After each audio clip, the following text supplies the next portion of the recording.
Songbarini angkari shaklaizakmani yaguli simino hasti gnangai thungrangni kese kherengbai samungstra khlainirok akarinyo tongo.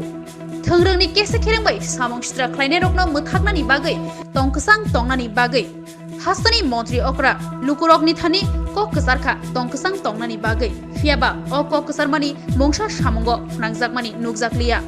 Samungstra khlainirokni bagai gurei tongkosong lukurokni simi chengai samung khlaisanai lukurokni suda deramani nukjakha.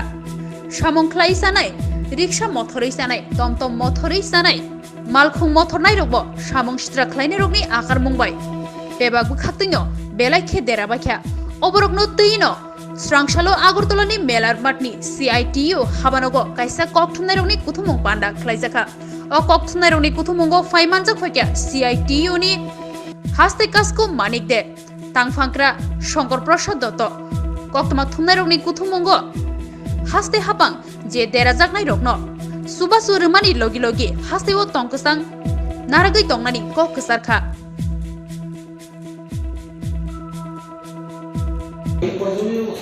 CITU Tripura রাজ্য কমিটির পক্ষ থেকে গত ২রা March Tripura বিধানসভা নির্বাচনের ফলাফল ঘোষিত হওয়ার পর থেকে সারা রাজ্যে শ্রমজীবী অংশের মানুষের সাথে যে ধরনের ঘটনাবলী সংঘটিত হচ্ছে তার একটা প্রাথমিক রিপোর্ট তার বিবরণ আপনাদের সামনে তুলে ধরার জন্য আমরা আজকে এখানে মিলিত হয়েছি। আপনারা জানেন সবাই যে ২রা মার্চ দুপুর থেকে সারা রাজ্যে বিজেপি আশ্রিত দুর্বৃত্তরা রাজ্যের সকল অংশের শান্তিকামী শুভবুদ্ধি সম্পন্ন মানুষের উপর আক্রমণ নামিয়ে এনেছে। আমরা আজকে সবটা এখানে বলছি না। আমাদের ২৪টি মহকুমা আছে ত্রিপুরা রাজ্যে আমাদের কাজকর্মের জন্য CITU। এই ২৪টি মহকুমা কমিটির অনেক কমিটিরই সভাপতি এবং সম্পাদকরা তাদের বাড়িতে থাকতে পারছেন না। মহকুমা কমিটির যারা দায়িত্বে আছেন তারা তাদের বাড়ি ঘরে থাকতে পারছেন না। তার জন্যে রাজ্যের বিভিন্ন জায়গায় অসংখ্য ঘটনা সংঘটিত হচ্ছে, সবটা রিপোর্ট আমরা এখনো সংগ্রহ করতে পারি না। তা প্রাথমিক একটা রিপোর্ট আমরা এখানে সংগ্রহ করতে পেরেছি কয়েকটা মহকুমা থেকে। সবগুলো মহকুমার রিপোর্ট আমাদের পক্ষে আনা সম্ভব হয়নি। বললাম কেন আনা সম্ভব হয়নি, কারণ তারা বাড়ি ঘরে থাকতে পারছেন না আক্রমণের জন্য। এই সময়ে বিজেপি আশ্রিত দুর্বৃত্তদের আক্রমণে আমাদের ত্রিপুরা রাজ্যে পরিবহনের সাথে যুক্ত যে সমস্ত যানবাহনগুলো আছে, বিশেষ করে অটোরিকশা, এই অটোরিকশা সারা রাজ্যে ৭০৫টি অটোরিকশা তারা রাস্তায় বা তাদের লাইনে অটো চালাতে পারছেন না, সবটা বন্ধ করে দিয়েছে বিজেপি দুর্বৃত্তরা। আমাদের এখানে টমটম বলে পশ্চিম ত্রিপুরার দিকে, ওই দিকটায় উত্তর ত্রিপুরায় টুকটুক বলে। এরকম ই রিক্সার সংখ্যা ১৬২টা এখন পর্যন্ত পেয়েছি যেগুলো রাস্তায় নামতে পারছে না। বিভিন্ন ধরনের গাড়ি, সেই গাড়িগুলো ৩১৬টা এখন পর্যন্ত আমরা রিপোর্ট পেয়েছি যেগুলোকে রাস্তায় নামতে দেওয়া হচ্ছে না। ২রা মার্চের পর আজকে ২০ দিন প্রায় চলে গেছে, এই সময়ে ৩১৬টা গাড়ি তারা রাস্তায় নামতে পারছে না। এই সময়ে ভাঙচুর হয়েছে, গাড়ি ভাঙচুর করা হয়েছে ৮২টি। বিভিন্ন জায়গায় যে আমরা এখন পর্যন্ত রিপোর্ট পেয়েছি ৮২টি গাড়ি ভাঙচুর করা হয়েছে। অগ্নিসংযোগ এই সময়ে পুরোপুরি, এমনিতে ছোটখাটো আগুন জ্বালিয়ে দেওয়া হয়েছে, নিভিয়ে ফেলেছে, এগুলো আমরা আনছি না। পুরোপুরি ধ্বংস করে দেওয়া হয়েছে 18টা ছোট বড় গাড়ি। 18টা গাড়ি পুরোপুরি আগুনে জ্বালিয়ে দেওয়া হয়েছে।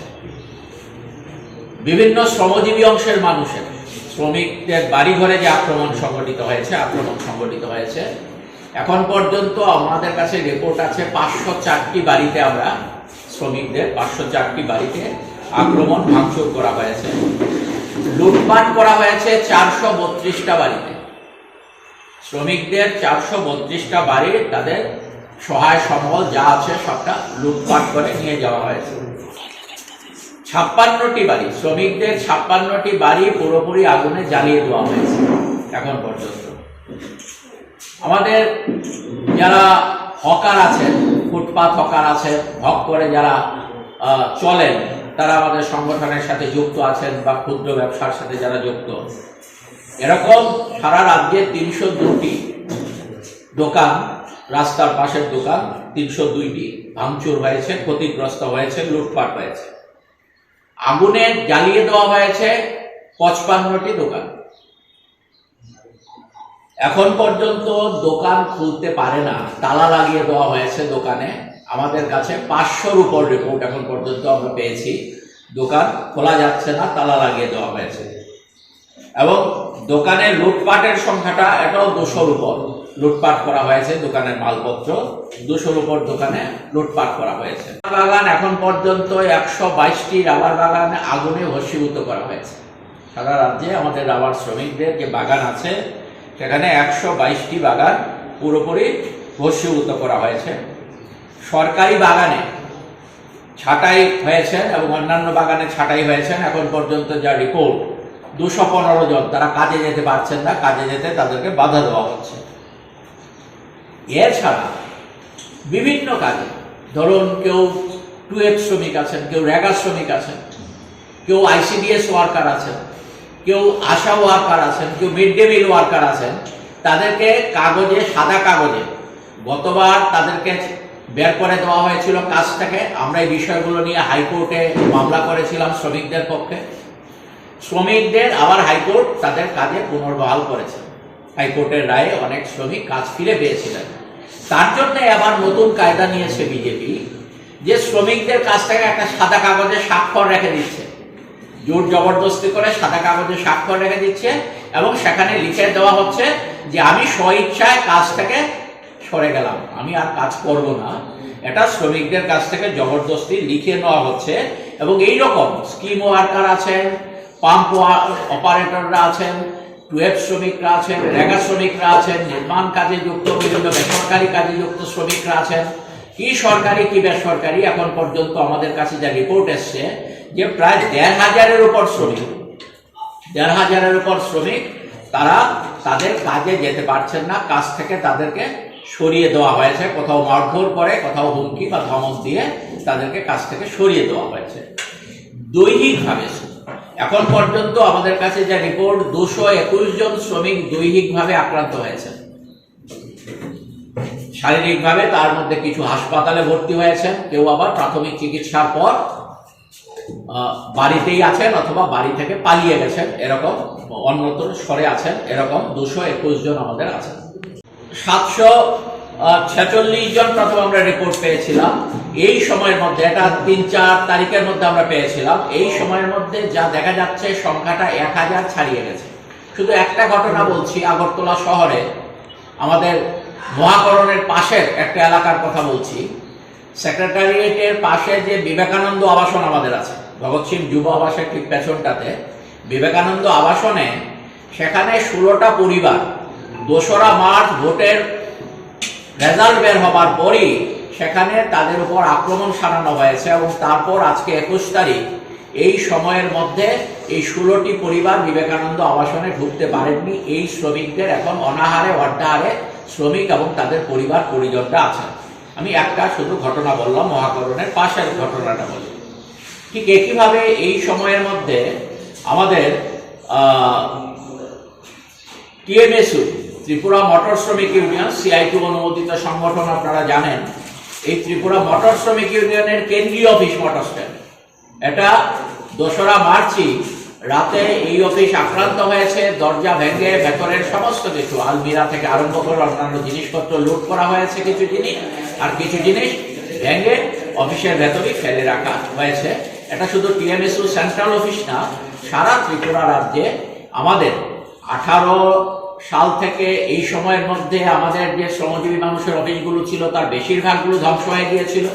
পরে ধীরে ধীরে যারা মাথা তুলে কাজকর্ম করা শুরু করেছিলেন অফিস খুলে, যেগুলো পুরোপুরি ধ্বংস হয়নি, সেগুলোর অনেকটা অফিসই এই সময়ের মধ্যে ভেঙে ফেলা হয়েছে অথবা নষ্ট করে দেওয়া হয়েছে বা আগুন লাগিয়ে দেওয়া হয়েছে। এই রকমভাবে একটা বর্বর অরাজক দুঃসহনীয় রাজত্ব এই বিজেপি নেতৃত্বাধীন সরকার আজকে ত্রিপুরা রাজ্যে শ্রমজীবী মানুষের রুজি রোজগার সমস্তটা বন্ধ করছে। আমরা ত্রিপুরা রাজ্যের সরকারের কাছে এই দাবি আমরা করব যে এখনো যাতে সরকারের হুঁশ ফেরে। আপনারা জানেন সবাই যে বিজেপির এই অপকীর্তির জন্য, যে বিজেপি তারা 51% ভোট পেয়েছিল গত বিধানসভা নির্বাচনে, তাদের ভোট তাদের মিত্র শক্তি সহ 40%-এর নিচে চলে এসছে এবং তাদের আসন সংখ্যা যেখানে যা ছিল আগে তার চাইতে অনেক অনেক আসন সংখ্যা কমেছে। এই সংখ্যা আমার বলার দরকার নেই, সবাই জানেন ত্রিপুরা রাজ্যের মানুষ। এই জায়গায় দাঁড়িয়ে আমরা এখনো বলবো যে শ্রমজীবী অংশের মানুষের উপর এই ধরনের আক্রমণ যদি জারি থাকে, তাহলে আগামী দিনে রাজ্যের শ্রমজীবী মানুষ তার বিরুদ্ধে লড়াই করেই তারা তাদের অধিকার আদায়ের জন্য অগ্রসর। এটা তো রাজ্যবাসী দেখেছেন, বিধানসভা নির্বাচনের সংখ্যাগরিষ্ঠ মানুষ বিজেপিকে প্রত্যাখ্যান করেছে এবং সংখ্যাগরিষ্ঠ অংশের মানুষের ভোটে তারা নির্বাচিত হয়নি। মনে হয় তার থেকে জেহাদ হিসাবে বা হতাশা হিসেবেই এই ধরনের আক্রমণ তারা নামিয়ে এনেছে। কম ভোট পাওয়াতেই সন্ত্রাসটা বাড়িয়েছে এবং সেই সন্ত্রাস তো আপনারা দেখছেন, বাড়িঘর ভাঙচুর, লুটপাট, অগ্নিসংযোগ এগুলি চলছে। বাজার, অনেকগুলো বাজারে এর মধ্যে ইদানিং অগ্নিসংযোগের ঘটনা ঘটেছে, কিন্তু নাশকতা হতে পারে অধিকাংশ। এই সময় কেন এগুলো করবে? আমরা ইতিমধ্যে পট্টপট্টিকে আমরা দেখেছি প্রচুর বাজার, সেখানে দোকানপাট পুড়িয়ে দেওয়া হয়েছে। এর পেছনে নাশকতা কাজ করছে বলে আমরা আশঙ্কা মনে করছি এবং ব্যবসায়ী পরিবারগুলোকে ধ্বংসের কিনারায় নিয়ে যাওয়া। রাবার বাগান শুনছিলেন পুড়িয়ে দিয়েছে, চা বাগানের শ্রমিকরাও কাজে যোগদান করতে পারছেন না। গাড়ি, অটো, ই রিক্সা মোটর স্ট্যান্ডে ঢুকতে দিচ্ছে না, কারণ তাদের একটা নিয়ম আছে, লাইনে একটা চার্ট আউট করে দেয় এটাকে, এবং সেখানে গিয়ে মোটর স্ট্যান্ডে গিয়ে তাদেরকে এখান থেকে প্যাসেঞ্জার তুলে নির্দিষ্ট এলাকায় যেতে হয়, বলেছে না যাওয়া যাবে না। কোনো কোনো জায়গায় একটু বিনিময়ে, কিসের মানে অর্থের বিনিময়ে অর্থ সংগ্রহ করে জরিমানা আদায় করে ঢুকতে দিয়েছে।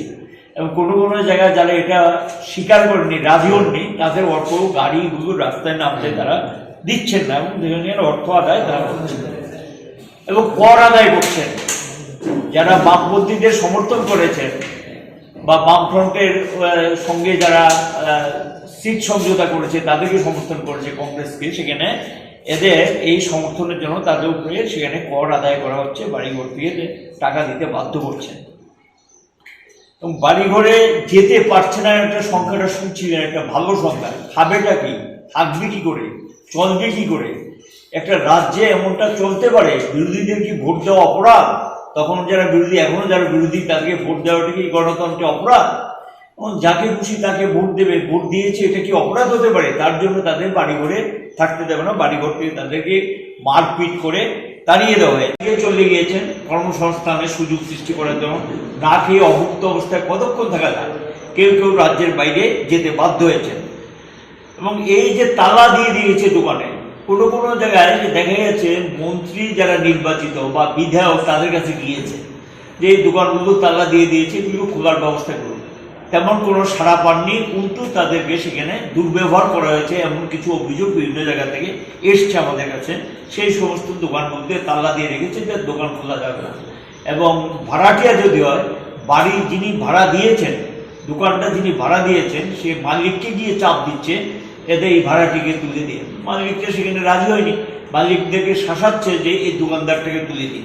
এবং যারা ওই হাটবাজারে গিয়ে বসেন, বহু হাটবাজারে, সেখানে তাদেরকে বলি বইরা গিয়ে দোকানদারি করে, গিয়ে জীবিকাটা নির্ভর করে, পরিবারটা তার উপর নির্ভর করে, সেই সমস্ত দোকানে গিয়ে বসতে দিচ্ছে না। ভিটি থেকে সেখানে উচ্ছেদ করা হয়েছে। দোকানপাট তো দোকানপাটের সংখ্যা বলছি, আপনারা শুনছিলেন। এখন অঙ্গনারী ওয়ার্কার, পাম্প অপারেটর বেশ কিছু পাম্প অপারেটর থেকে জোর করে চাবি নিয়ে নিয়েছে, তাদের থেকে সাদা কাগজে সই করিয়ে নিয়ে পদত্যাগপত্র লিখিয়ে পাঠিয়ে দিচ্ছে। এর আগে এরকম হয়েছিল গত 5 বছর আগে। আমরা হাইকোর্টে যাওয়ার উচ্চ আদালত 46টা ক্ষেত্রে রায় দিয়ে বলেছে তাদেরকে কাজে ঢুকতে দিতে হবে এবং যেই পিরিয়ডের থেকে তাদেরকে কাজ থেকে তাড়িয়ে দেওয়া হয়েছে ওই পিরিয়ডে অর্থ শোধ দিতে হবে। হাইকোর্টের নির্দেশে তারা পুনর্বহাল হয়েছিলেন। একই ঘটনা আবার এবার পুনরাবৃত্তি করছেন। দেখা যাচ্ছে যে pump operator, Anganwadi worker, mid day meal, ASHA worker তাদেরকে সেখানে কাজে যেতে দিচ্ছেন না এবং তাদের কারোর থেকে জোরপূর্বক পদত্যাগপত্র আদায় করার চেষ্টা করছেন।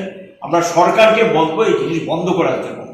এবং সাধারণ মানুষ যারা বিভিন্ন কাজ করে খান তারা সেখানে কর্মস্থলে যেতে পারছেন না, মহিলারাও আক্রান্ত হয়েছেন। এবং এই যে অবস্থাটা, এই অবস্থা সম্পর্কে আমরা আমাদের পরিষ্কার অবস্থান করব। অবিলম্বে নির্বাচিত একটা সরকার এখানে এসছেন, তারা শপথও নিয়েছেন। মুখ্যমন্ত্রী বলেছেন যে এই ধরনের ঘটনা যাতে না ঘটে তিনি দেখবেন। কোথায় ঘটনা তো চলছে, প্রত্যেক দিনই ঘটনা চলছে। এবং সেখানে গিয়ে আমরা বলবো অবিলম্বে হামলা হুজ্জুতি বন্ধ করতে হবে এবং পুলিশকে নিজের থেকে এফআইআর নিচ্ছে না, এফআইআর দিতে পারছে না এবং ওই সমস্ত থানায় যেতে পারছে না, বাড়ি ঘরে থাকতে পারছে না। আমরা পুলিশের কাছে লিস্ট দাখিল করা হয়েছে, পুলিশ কি সেখানে নিজের থেকে এফআইআর নিয়ে যারা আসামি তাদেরকে গ্রেপ্তার করতে হবে। গ্রেপ্তারে কোনো ঘটনা না থাকাতেই এই সমস্ত দুর্বৃত্তরা ঘটনাগুলো একের পর এক ঘটনা করছেন, লুটপাট করছেন, ঘটনা চলছে, সেখানে কোনো গ্রেপ্তার নেই। এগ্রস্ত হয়েছে এই আক্রান্ত পরিবারগুলোকে প্রশাসন থেকে আর্থিক সাহায্য দিতে হবে এবং তাদের ক্ষতিপূরণ দেওয়ার জন্য সেখানে ব্যবস্থা নিতে হবে এবং প্রশাসন সেখানে ক্ষতিপূরণের ব্যবস্থা করার জন্য আইন অনুযায়ী যেটা আছে সেখানে অ্যাসেস করে এসডিএমদের, সাব ডিভিশনাল ম্যাজিস্ট্রেট বা ডিএমদেরকে বলতে হবে প্রশাসনের পক্ষ থেকে এই ক্ষতিগ্রস্ত পরিবারকে যাতে অবিলম্বে ক্ষতিপূরণ দেওয়া হয়। যারা বাড়িঘর থেকে বিতাড়িত হয়েছেন সন্ত্রাসের জন্য তারা যাতে বাড়িঘরে ফিরে যেতে পারেন তার জন্য সেখানে প্রয়োজনীয় পদক্ষেপ সরকারকে গ্রহণ করতে হবে এবং সেটার জন্য সন্ত্রাসমুক্ত একটা পরিবেশ তৈরি করতে হবে, নির্ভয়ে যাতে মানুষ বাড়ি ঘরে ফিরে যেতে পারে সেই ধরনের একটা পরিবেশ তৈরি করার দায়িত্ব সরকারের। নাগরিকদের রক্ষা করার দায়িত্ব হলো সরকারের।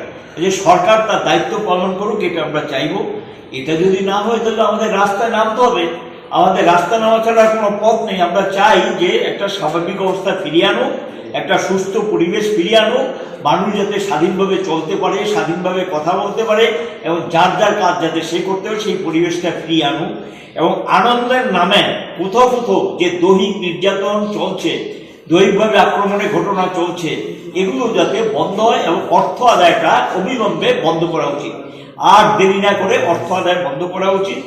জরিমানার নামে এটা চলছে, মানে ঢালাও ভাবে জরিমানা আদায় করা হচ্ছে, এগুলো বন্ধ করা উচিত বলে আমরা মনে করি। আরেকটা বিষয় যেটা পাশাপাশি আমরা বলবো, আগামী 5ই এপ্রিল আপনারা জানেন অল ইন্ডিয়া কিষাণ সভা, CITU এবং আমাদের ক্ষেত মজুর ইউনিয়ন, এই তিনটা সংগঠন দিল্লিতে একটা বিশাল সমাবেশ হবে, যেটা আমরা মনে করি ইদানিংকালে বৃহত্তম সমাবেশে পরিণত হবে।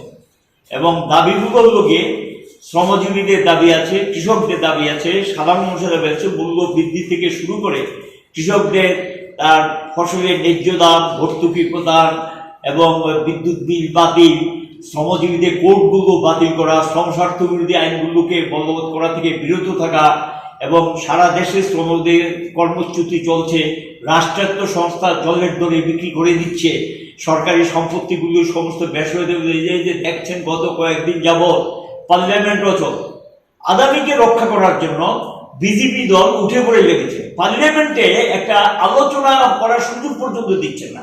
আদানির সম্পর্কে এটা তার শেয়ার মার্কেটের যে অবস্থাটা তৈরি হয়েছে এবং রাষ্ট্রায়ত্ত সম্পত্তিগুলি নিয়ে যেভাবে গ্রাস করে নিয়েছেন, এটা একটা ধ্বংসের কিনারে নিয়ে গেছেন দেশকে। এ নিয়ে পার্লামেন্টের মতো প্ল্যাটফর্মে সেখানে আলোচনার সুযোগ থাকে না, এই পরিবেশ সেখানে তৈরি করেছে।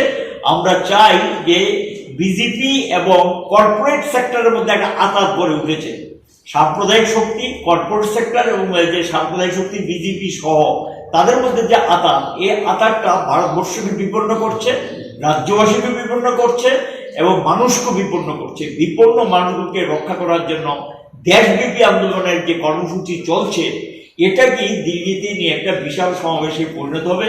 5ই এপ্রিল আমাদের রাজ্য থেকেও আমরা বেশি পাঠাতে পারলে সুবিধা হতো, ট্রেনের টিকিট পাওয়া যাচ্ছে না, এসব অসুবিধা আছে।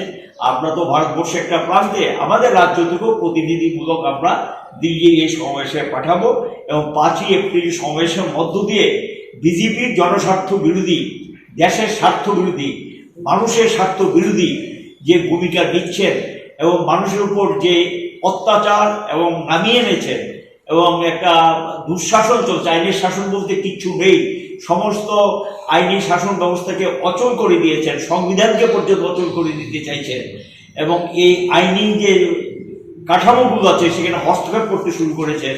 এই যে অবস্থাটা, এই অবস্থাটার বিরুদ্ধে দেশব্যাপী আন্দোলন হিসেবেই 5ই এপ্রিল দিল্লিতে এই বিশাল সমাবেশ হবে। এই সমাবেশকে আমরা এখান থেকে সংহতি প্রকাশ করব, আমাদের দিক থেকে আমরা সংহতি জানাবো এবং আমাদের রাজ্য থেকেও প্রতিনিধিরা অংশগ্রহণ করবেন।